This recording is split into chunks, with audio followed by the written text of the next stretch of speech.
ka-curly, welcome back to my YouTube channel. It's me again, Mylene Curly. At kung bago pa lang po kayo sa aking channel, huwag kalimutan mag-subscribe. Thank you.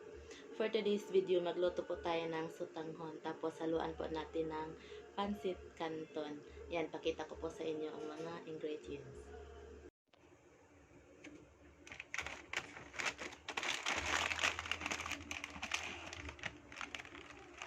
Sutanghon.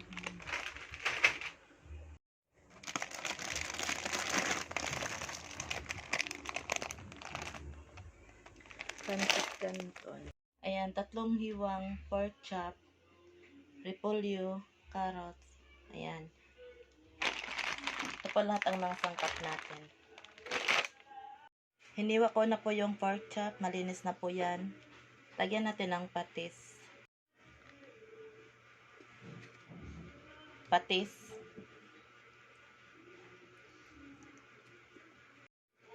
White pepper.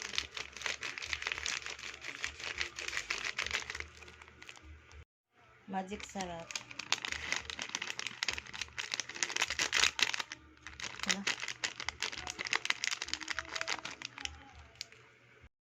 Haluin po natin. Itabi po muna natin. Ihanda natin yung iba. Ayan, nakahanda na po mga ka-curly.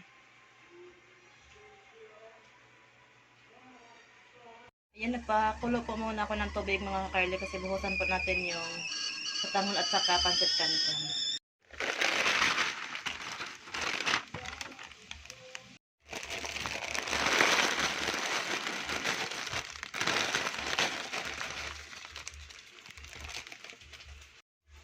Buhusan po natin ng kumukulong tubig.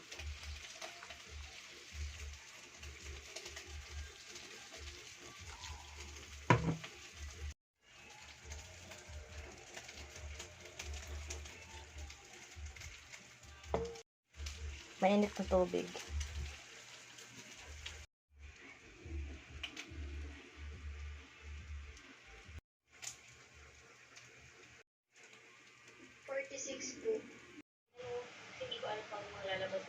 Malambot na po sa lain po natin. Ilalaman, maging ang target ng bukas na. So, kung mapapansin yan nila, every meeting talaga mayroong text yung binabasa. Pero dahil naman tayo ng texto.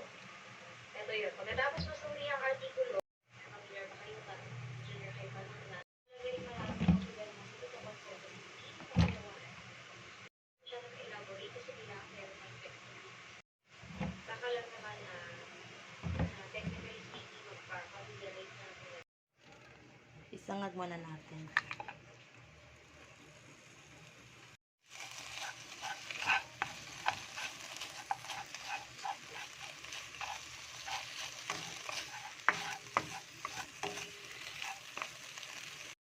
Ayan, golden brown na po. Hanguin muna natin.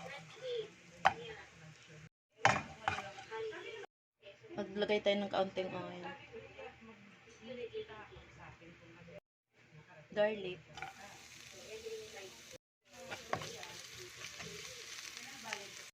Onion.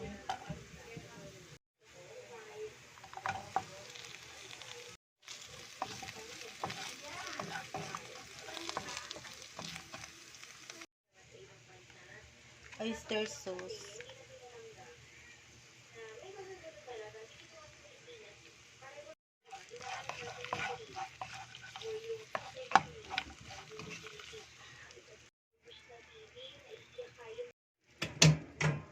Lagyan pa natin ng tubig.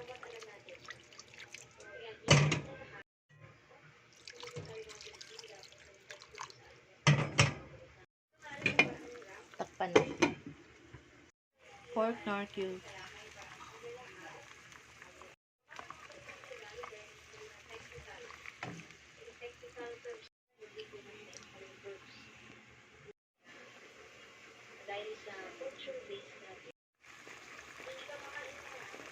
Magdagdag po ako ng white pepper. Magic sarap, dagdag din tayo.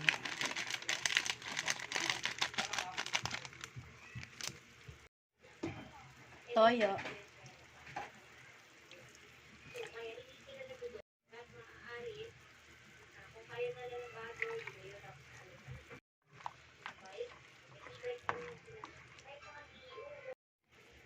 carrot, bell pepper, spring onion,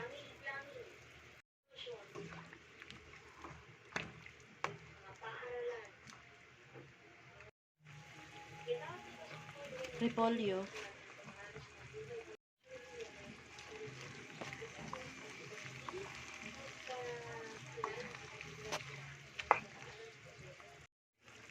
pancit canton,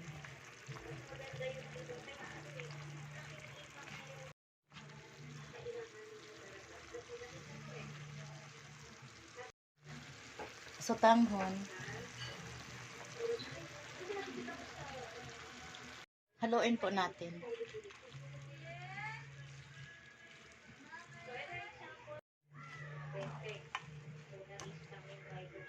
Po tayo ng toyo.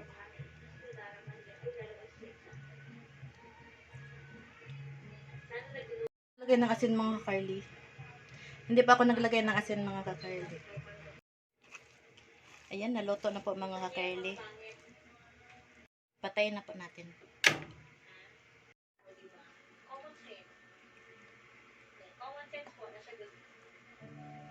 Ito po yung finished product natin mga ka-Carly.